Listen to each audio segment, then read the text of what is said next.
से बड़ी जानकारी, भर्ती फर्जीवाड़े पर सहकारिता मंत्री का बड़ा बयान सामने आया है। डॉक्टर बनवारीलाल ने पूर्व की सरकारों पर निशाना साधा है। उन्होंने कहा कि पूर्ववर्ती सरकारों में भर्तियों में भारी घोटाला होता था।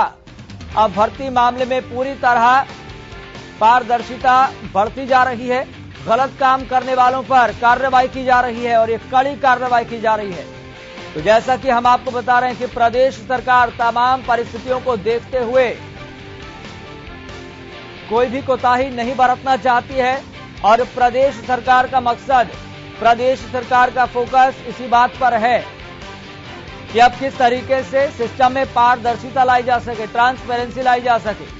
आपको बता दें कि जहां पर आज पूरा प्रदेश और पूरा देश नेताजी सुभाष चंद्र बोस की 125वीं जयंती मना रहा है और इसी के अवसर पर जब पत्रकारों ने सहकारिता मंत्री डॉक्टर बनवारीलाल से भर्ती फर्जीवाड़े के मुद्दे पर सवाल पूछा तो उन्होंने कहा गलत काम करने वालों पर कड़ी कार्रवाई की जा रही है। इसके साथ ही डॉक्टर बनवारीलाल ने पूर्व की सरकारों पर भी निशाना साधा।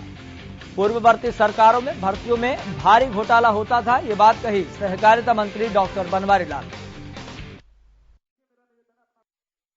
देखो, मैंने पहले भी कहा था कि सरकार के अंदर जो आदमी है, अगर कोई गलत काम करता है तो सरकार उस पर चेक करती है और उसमें अगर कहीं भी खामी आती है तो सरकार उस पर एक्शन लेती है। उसको चाहे भर्ती को रद्द करना पड़े, चाहे कुछ भी करना चाहिए। तो सरकार बिल्कुल ट्रांसपेरेंसी से काम करना चाहती है और इसमें कहीं दिक्कत आई है तो उसकी शिकायत को देखते हुए रद्द करनी पड़ती है। विपक्ष तो इसको लगातार मुद्दा बना रहा है। विपक्ष क्या है कि पहले तो चलता था, लेकिन इस सरकार में तो बिल्कुल ट्रांसपेरेंसी से काम हो रहा है। अगर कहीं गलती पकड़ी जाती है तो उस गलती को सुधारा जाता है। ऐसा नहीं कि उसको दबाया नहीं जाता, पहले वाली सरकारों में दबाया जाता था।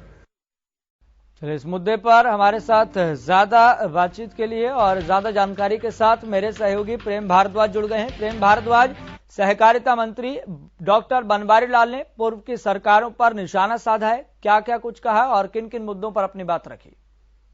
जी बिल्कुल, मैं आपको बताना चाहूंगा कि सहकारी मंत्री डॉक्टर बनवारीलाल आज बावल के महिला महाविद्यालय में नेताजी सुभाष चंद्र बोस की 125वीं जयंती पर लोगों को संबोधित करते हुए कर रहे थे। उसके बाद पत्रकारों ने उनसे भर्ती घोटाले पर सवाल किया तो उन्होंने कहा कि इसमें भर्ती प्रक्रिया में पूरी तरह से पारदर्शिता बरती जा रही है, नियमों में कहीं ना कहीं बदलाव किया जा रहा है। लेकिन उन्होंने साथ ही पूर्ववर्ती सरकार पर निशाना साधते हुए कहा कि पहलों की सरकार में पारदर्शिता नहीं थी, घोटाले पर घोटाले होते थे, लेकिन इस सरकार में पारदर्शिता बरती जा रही है। जो भी कहीं गलतियां निकल रही है उसको दुरुस्त किया जा रहा है। साथ ही उन्होंने कहा कि अब जो गलती करने वाले जो अफसर हैं या कोई और है उनके खिलाफ भी कड़ी कानूनी कार्रवाई की जा रही है।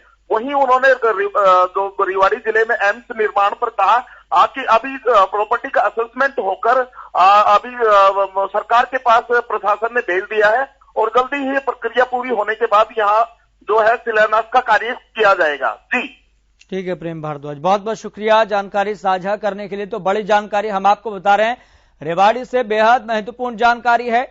पत्रकारों ने सहकारिता मंत्री डॉक्टर बनवारीलाल से भर्ती फर्जीवाड़े के मुद्दे पर सवाल पूछा तो डॉक्टर बनवारीलाल ने सीधे तौर पर पूर्ववर्ती सरकारों पर भी निशाना साधा। उन्होंने कहा कि पूर्ववर्ती सरकारों में भर्तियों में भारी घोटाला होता था, अब भर्ती मामले में पूरी तरह से पारदर्शिता बढ़ती जा रही है। तो डॉक्टर बनवारीलाल ने कहा कि पूर्ववर्ती सरकारों में मुद्दों को दबाया जाता था, लेकिन हम अगर कुछ बात सामने आती है या गड़बड़ी सामने आती है तो हमारी सरकार उसमें सुधार करती है। इसलिए हमारा फोकस ये है कि प्रदेश के अंदर, सिस्टम के अंदर ट्रांसपेरेंसी आए और ट्रांसपेरेंसी लगातार बढ़ती जा रही है भर्ती मामलों में। इसी के साथ ही उन्होंने कहा कि गलत काम करने वालों पर कड़ी कार्रवाई की जा रही है और इसी का ये नतीजा देखिए कि अभी हम कुछ देर पहले भी आपको ये बता रहे थे कि फर्जी भर्ती वाले इस मामले में 18 आरोपी अब तक गिरफ्तार हो चुके हैं